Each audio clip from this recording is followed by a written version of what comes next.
하나님께서 오늘 우리에게 허락하신 말씀은 창세기 43장의 말씀입니다. 창세기 43장입니다. 세번역 성경으로 읽도록 할 텐데요. 제가 읽을 때 가능하신 분들께서는 합독하셔도 좋겠습니다. 창세기 43장입니다.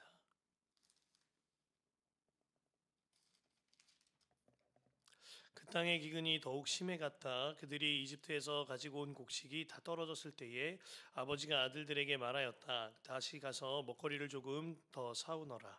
유다가 아버지에게 말하였다. 그 사람이 우리에게 엄하게 경고하면서 너희가 내 아우를 데리고 오지 않으면 다시는 나의 얼굴을 못 볼 것이다 하고 말하였습니다. 우리가 막내를 데리고 함께 가게 아버지께서 허락하여 주시면 다시 가서 아버지께서 잡수실 것을 사오겠습니다. 그러나 아버지께서 막내를 보낼 수 없다고 하시면 우리는 갈 수 없습니다. 그분이 우리에게 말하기를 너희가 막내 아우를 데려오지 않으면 다시는 나의 얼굴을 못 볼 것이다 하였기 때문입니다. 이스라엘이 자식들을 탓하였다. 어찌하려고 너희는 아우가 있다는 말을 그 사람에게 해서 나를 이렇게도 괴롭히느냐. 그들이 대답하였다. 그 사람은 우리와 우리 가족에 관하여서 낱낱이 캐물었습니다. 너희 아버지가 살아계시냐 하고 묻기도 하고 또 다른 형제가 더 있느냐 하고 묻기도 하였습니다. 우리는 그저 그가 묻는 대로 대답하였을 뿐입니다.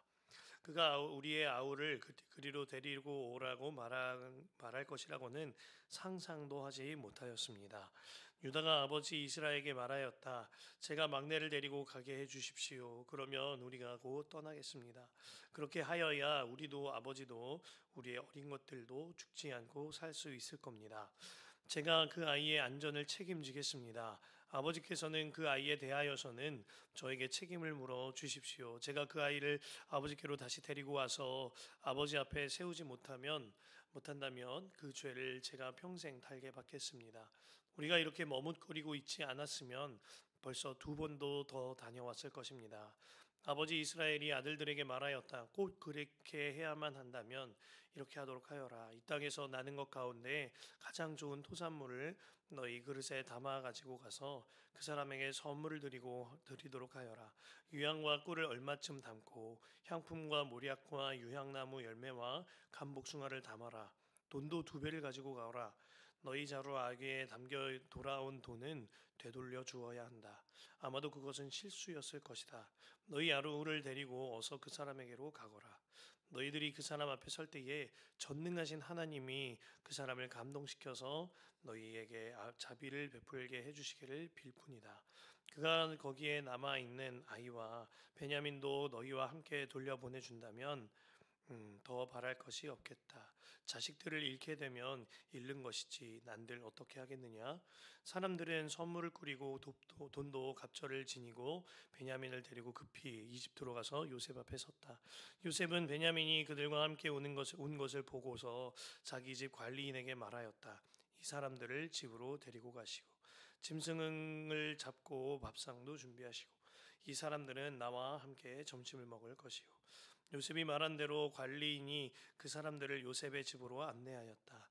그 사람들은 요셉의 집으로 안내를 받아 들어가면서 겁이 났다. 그들은 지난번에 여기에 왔을 적에 우리가 낸 돈이 알지도 못한 사이에 우리의 자루 속에 담겨서 되돌아왔는데 그 돈 때문에 우리가 이리로 끌려온다. 그 일로 그가 우리에게 달려들어서 우리의 나귀를 빼앗고 우리를 노예로 삼으려는 것이 틀림없다 하고 걱정하였다. 그래서 그들은 요셉의 집 문 앞에 이르렀을 때에 요셉의 집 관리인에게 가서 물었다. 우리는 지난번 여기에서 곡식을 사간 일이 있습니다. 하룻밤 묵어갈 곳에 이르러서 자루를 풀다가 우리가 치른 돈이 액수 그대로 우리 각자의 자루 아귀 안에 고스란히 들어있는 것을 보았습니다. 그래서 우리가 그것을 다시 가지고 왔습니다. 또 우리는 곡식을 살 돈도 따로 더 가지고 왔습니다. 우리는 누가 그 돈을 우리의 자루 속에 넣었는지 모릅니다. 그 관리인이 말하였다. 그동안 별거 없으셨습니까? 걱정하지 마십시오. 댁들을 돌보신 하나님, 댁들의 조상을 돌보신 그 하나님이 그 자루에 보물을 넣어주신 것입니다. 나는 댁들이 낸 돈을 받았습니다. 이렇게 말하면서 관리인은 시므온을 그들에게로 데리고 왔다. 관리인은 그 사람들을 요셉의 집안으로 안내하고서 발 씻을 물도 주고 그들이 끌고 온 나귀에게 먹이를 주었다. 그들은 거기에서 점심을 먹게 된다는 말을 들었으므로 정오에 요셉을 기다리면서 장만해 온 선물을 정돈하고 있었다. 요셉이 집으로 오니 그들은 집 안으로 가지고 들어온 선물을 요셉 앞에 내놓고 땅에 엎드려 절을 하였다. 요셉은 그들의 안부를 묻고 난 다음에 전에 그대들이 나에게 말한 그 연세 많으신 아버지도 안녕하시오? 그분이 아직도 살아계시오? 하고 물었다. 그들은 총리 어른의 종인 소인들의 아버지는 지금도 살아있고 평안합니다 하고 대답하면서 몸을 굽혀서 절을 하였다. 요셉이 둘러보다가 자기의 친어머니의 아들 친동생 베냐민을 보면서 이 아이가 지난번에 그대들이 나에게 말한 바로 그 막내 아우요 하고 물었다. 그러면서 그는 귀엽구나, 하나님이 너에게 복을 주시길 빈다 하고 말하였다. 요셉은 자기 친동생을 보다가 마구 치밀어 오르는 형제의 정을 누르지 못하여 급히 울 곳을 찾아 자기의 방으로 들어가서 한참 동안 울고 얼굴을 씻고 도로 나와서 그 정을 누르면서 밥상을 차리라고 명령하였다. 밥상을 차리는 사람들은 요셉에게 상을 따로 차려서 올리고 그의 형제들에게도 따로 차리고 요셉의 집에서 먹고 사는 이집트 사람들에게도 따로 차렸다. 이집트 사람들은 히브리 사람들과 같은 상에서 먹으면 부정을 탄다고 생각하기 때문에 상을 같이 차리지 않은 것이다. 요셉의 형제들은 안내를 받아가며 요셉 앞에 앉았는데 앉고 보니 맏아들로부터 막내 아들에 이르기까지 나이 순서를 따라서 앉게 되었다. 그 사람들은 어리중절하면서 서로 쳐다보았다. 각 사람은 먹을 것은 요셉의 상에서 날라다 주었는데 베냐민에게는 다른 사람보다 5목이나 더 주었다. 그들은 요셉과 함께 취하도록 마셨다. 아멘. 하나님의 말씀입니다.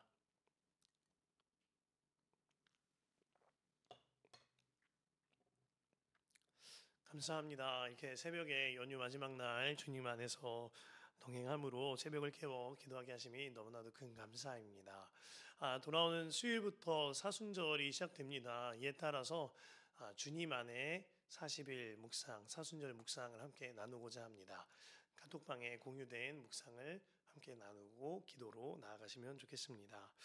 자, 흔히 꿈이 이루어진다 하면은요, 대단한 축제 분위기를 연상합니다. 하지만 요셉의 인생에 꿈이 이루어지는 순간은 단순한 축제의 현장이 아니었습니다. 요셉 용서와 사랑이요, 그리고 깊은 후회와 해안이 섞여 있는 눈물의 순간이었어요. 그 장면이 우리가 성서 통독의 순서대로 읽어가는 순서 따라 바로 어제 창세기 42장의 장면이었습니다. 형들은 기근을 맞아서 식량을 구하기 위해 애굽으로 향합니다. 그곳에서 총리가 된 요셉 앞에 서게 되죠. 그리고 형들은 요셉 앞에서 절하게 됩니다. 요셉은 형들을 알아보았지만 형들은 요셉을 알아보지 못하였습니다. 요셉은 이 모든 장면을 보면서요, 하나님의 꿈을 기억합니다. 그는 일생 동안 하나님을 늘 잊은 적 없고 애굽에서도 여전히 하나님의 꿈을 기억하며 살았던 것입니다. 그리고 요셉은 형들에게 가정에 관하여 꼼꼼히 물어보면서요, 몇 가지 점검을 해야 했습니다. 형들을 간첩으로 몰기도 하고 그들의 막내 동생이자 자신과 같이 라헬의 아들인 베냐민을 데려오도록 합니다. 이는 단지 요셉의 감정이 요동쳐서 뿐만이 아닐 것입니다.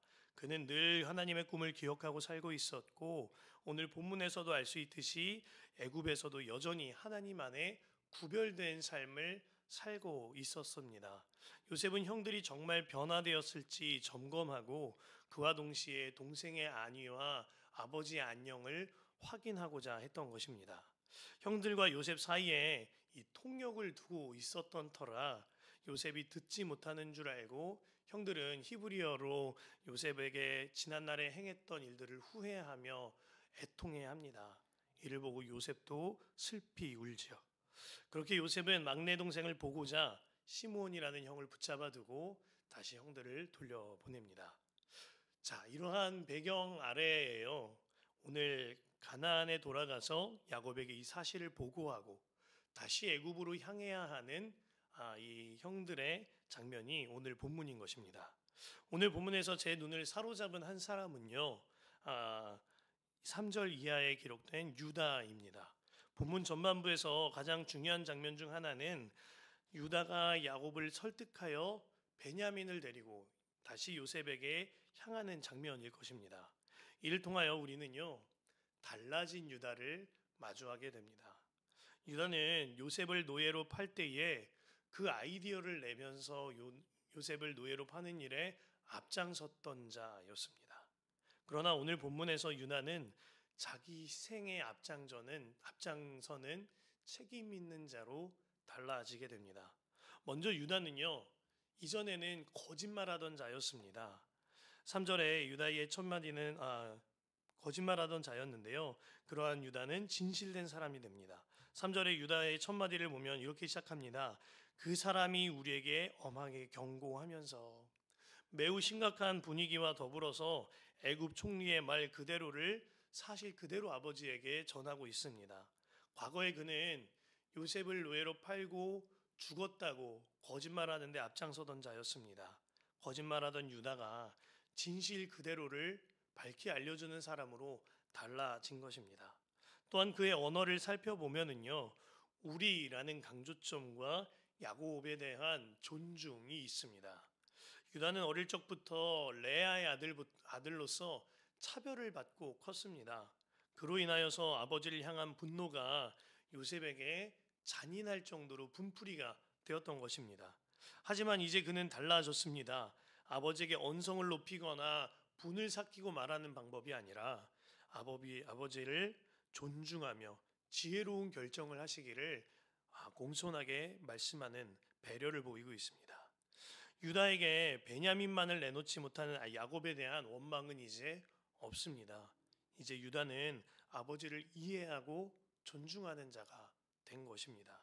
그러면서요, 유다는 공동체에 대한 책임 있는 언어로서 우리라는 단어를 연거푸 사용하고 있습니다. 3절에 보면 그 사람이 우리에게 엄하게 경고하면서, 4절에 우리가 막내를 데리고 함께 가게 아버지께서 허락해 주신다면 아버지께서 잡수실 것을 사오겠습니다. 5절에 보면 그러나 아버지께서 보낼 수 없다 하시면 우리는 갈 수 없습니다. 그가 우리에게 말하기를. 그의 말이 굉장히 책임 있는 자로 바뀐 것입니다. 그 가운데 우리가 붙잡을 구절이요, 8절과 9절입니다. 유다가 아버지 이스라엘에게 말하였다. 제가 막내를 데리고 가게 해주십시오. 그러면 우리가 곧 떠나겠습니다. 그렇게 하여야 우리도 아버지도 우리의 어린 것들도 죽지 않고 살 수 있을 겁니다. 9절에 제가 그 아이의 안전을 책임지겠습니다. 아버지께서는 그 아이에 대하여서는 저에게 책임을 물어 주십시오. 제가 그 아이를 아버지께로 다시 데리고 와서 아버지 앞에 세우지 못한다면 그 죄를 제가 평생 달게 받겠습니다. 유다가 완전히 달라진 겁니다. 거짓말을 하던 자에서 진실을 말하는 자로, 또한 아버지를 향한 원망이 아니라 존중하는 자로, 뿐만 아니라 공동체에서 책임을 지는 자, 자기 희생하는 자로 바뀐 것입니다. 제가 베냐민의 안위를 책임지겠다라는 것입니다. 9절에 기록되어 있는 그 아이의 안전, 그 아이, 여기서 말하는 이 아이는요, 베냐민인데요. 사실 베냐민의 나이는 아이일 때가 아닙니다. 장성한 성인기일 때의 나이입니다. 하지만 자기 희생의 사람으로 달라진 이 유다는 아버지의 마음을 헤아릴 줄 알았던 거예요. 그래서 막내를 끔찍이 사랑하는 아버지로 인하여서 베냐민을 싫어하고 미워하는 것이 아니라 아버지의 마음을 헤아리고 안심시키시고자 저 아이라고 표현하면서 아버지 마음을 달래고 있는 것입니다. 저는 달라진 유다가 참 귀하다고 생각이 듭니다. 그는 정말 아버지 마음을 달래고 공동체를 다독이는 책임 있는 자가 되었습니다. 하지만 그도 수많은 실패의 사람이었습니다. 요셉을 노예로 팔아버린 장본인이었고요. 이로 인해 공동체에서 떨어져 나가서 가나안 여인과 결혼하고 수없이 방탕하고 방황하는 삶을 살았던 자가 유다였습니다. 그리고 그로 인하여서 며느리 다말과 부끄러운 일도 있었습니다. 그 과정을 지나면서 유다가 마침내 깨달은 것입니다. 내가 틀렸었다. 내가 틀렸다. 그는 내가 틀린 것을 자각하고 다시 신앙의 공동체로 돌아와 책임 있는 자로 달라진 것입니다. 그는 그에게 일어난 인생의 모든 실패를요, 허비한 것이 아니라 다시 바뀔 수 있는 값으로 지불한 것입니다. 우리 또한 유다의 중간기와 같을 때를 지날 때가 있지 않으십니까? 다 실패하고 방황하고 헤매일 때가 있습니다. 그래서 찬양 가사 중에 너무 멀리 왔나요? 이런 찬양도 있는 것 같습니다. 유다가 그랬죠. 하지만 유다의 실패는 오히려 사람을 이해하는 위로의 사람으로 그를 단련시켰습니다. 그리고 유다의 실패는 오히려 공동체에 대한 책임을 다하는 사람으로 되게 만든 것입니다. 이러한 유다와 같이 달라지는 삶, 그 삶이 우리의 삶 되기를 소망합니다. 주님은 언제나 하나님의 사람들을 달라지게 하셨어요. 콧대 높았던 큰 자라는 뜻의 사울을 작은 자라는 바울로 바꾸셨습니다. 혈기 가득하여 우레의 아들이라고 불렸던 요한을 사랑의 사도로 바꾸셨습니다. 배신자 베드로를요, 주님께서는 변함없이 반석이라고 부르셨어요. 이렇듯 주님께서는 하나님의 사람을, 실패한 자들을 주님의 사람으로 달라지게 하는 것입니다. 유다의 삶이 우리에게 설득력 있는 이유는요, 그의 실패 이후에 뒤바뀐 삶을 살았기 때문입니다. 주님은 우리의 삶을 바꾸십니다. 달라지게 하십니다. 그 주님을 바라보는 저와 여러분 되시길 소망합니다. 유다의 말로 인하여서 야곱의 마음이 녹습니다. 아들의 생명이 걸린 일인데 이보다 더 떨리는 일이 어디 있겠어요? 그런데 야곱은 할 수 있는 것이 없습니다. 그때 야곱이 이렇게 신앙을 고백합니다. 14절에 너희들이 그 사람 앞에 설 때에 전능하신 하나님이 그 사람을 감동시키셔서 너희에게 자비를 베풀게 해주시기를 빌뿐이다. 그가 거기에 남아있는 아이와 베냐민도 너희와 함께 돌려보내준다면 더 바랄 것이 없겠다. 자식들을 잃게 되면 잃는 것이지 난들 어떻게 하겠느냐.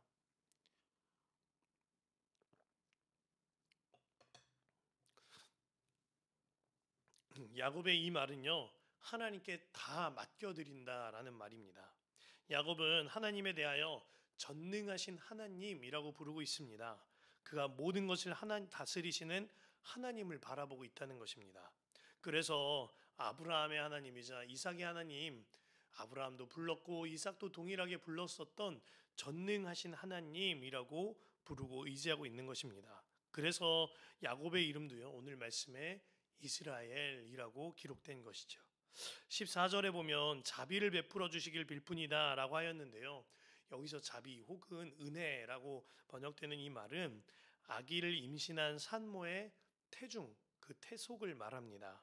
그러므로 이 말은 하나님께서 태아를 품은 산모처럼 자녀들을 보호해 주시기를 기도하고 있는 기도인 것입니다. 오직 우리의 참 부모 되신 하나님의 자비와 은혜에 의지하겠다라는 신앙의 고백인 거예요. 그러므로 이 고백은 자포자기하듯이 푸념 섞인 고백이 아닙니다. 마침내 야곱은 하나님께 자신의 모든 것을 올려드리고 맡겨드리고 있는 거죠. 우리가 새벽마다 기도하는 이유 중에 하나가 이런 것입니다. 이 하루의 삶을 주님께 올려드리는 것이죠. 자녀의 문제, 가정의 문제, 나의 마음과 재정과 관계와 모든 문제를 주님께 맡겨드리는 것입니다. 그래서 그리스도인은 평안을 누릴 수 있는 것입니다. 무거운 짐진 자 다 내게로 오라 하신 주님께서 우리 마음속에 살고 계시니와 거기와 항상 동행하고 계시기 때문에 그 전능하신 하나님께 다 맡겨드릴 수 있기 때문입니다. 자, 이제 15절 이하의 형들은요, 마침내 돈이 든 자루와 베냐민을 데리고 요셉에게로 갑니다. 형들은 엄청나게 두려웠을 겁니다. 그래서 18절과 22절 그 내용을 보면 요셉의 집 관리인에게 돈자루가 들어있는 경위와 이에 관하여 본인들은 전혀 상관이 없고 배상할 준비와 선물을 준비를 마쳤다면서 쩔쩔매고 있는 겁니다. 하지만 요셉은 요셉의 관리인에게 미리부터 말해둔 모양입니다. 요셉의 관리인은 요셉에게 전달받은 대로 그에게 말합니다. 23절의 말씀인데요. 개역개정 성경으로 읽어드리면 더욱 마음에 와닿을 것 같아서 제가 개역개정 성경으로 읽어드릴게요.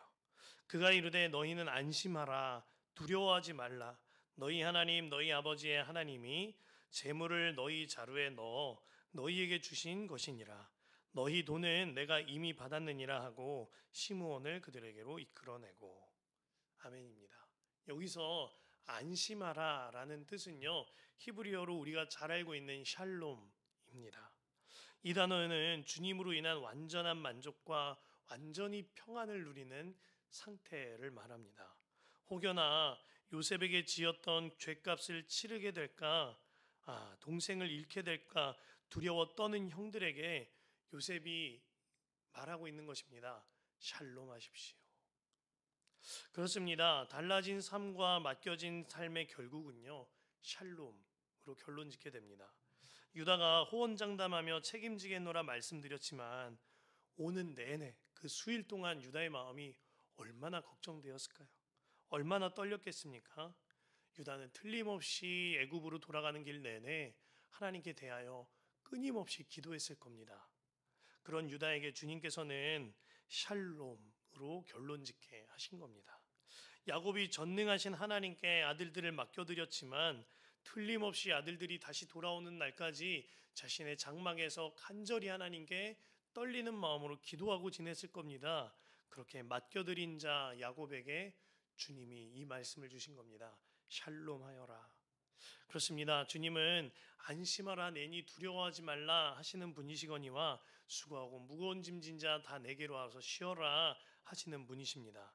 주님은 달라짐과 맡겨짐을 통하여 샬롬으로 결론 짓게 하시는 분인 것입니다. 베냐민을 확인한 요셉은 형제들을 환대했고요. 볼모로 잡혔던 시므온도 아주 건강하게 지내고 있었습니다. 그리고 베냐민을 보고 치밀어 오르는 형제의 정을 누르지 못한 요셉은 숨어서 울고 나서 함께 밥상을 내 앉습니다. 그런데 이 차려진 밥상을 보고 형들이 깜짝 놀래요. 형제의 태어난 순서대로 자리가 세팅되었기 때문입니다. 그리고 베냐민의 상에는 형제들보다 5배가 넘는 식사가 차려져 있었죠. 그 말씀이 32절부터 34절까지의 내용입니다. 마침내 그들은 밥상에서 서로 연합하여 기쁨으로 식사를 나눕니다. 그 식탁에는 과거에 있었던 시기와 질투, 상처와 눈물 같은 것은 없습니다. 비록 형제지간인 것을 요셉 외에 아는 자는 없습니다만 서로 기쁨을 누리는 식사 자리가 되었습니다. 마치 훗날에 모든 것을 알게 될 때 함께 나누는 기쁨과 감격의 예행 연습처럼 즐거웠던 날이던 것입니다. 사랑하는 성도 여러분, 유다의 달라진 삶 그리고 야곱의 맡겨진 삶, 그 결론은 샬롬이었습니다. 우리도 이와 마찬가지로 우리의 삶이 달라지고 하나님께 맡겨질 때에 주님께서는 샬롬으로 화답해 주시는 줄로 믿습니다. 그러므로 두려워하지 마시길 바랍니다. 염려하고 근심하지 마시기를 바랍니다. 안심하라 두려워하지 말라 하신 주께서 지금도 여러분과 함께 하십니다. 그리고요, 누군가를 통하여 주님이 반드시 이 음성을 듣게 하실 겁니다. 안심하여라 두려워하지 말아라. 오늘 그 주님의 음성을 듣는 새벽이 되시길 간절히 소망합니다.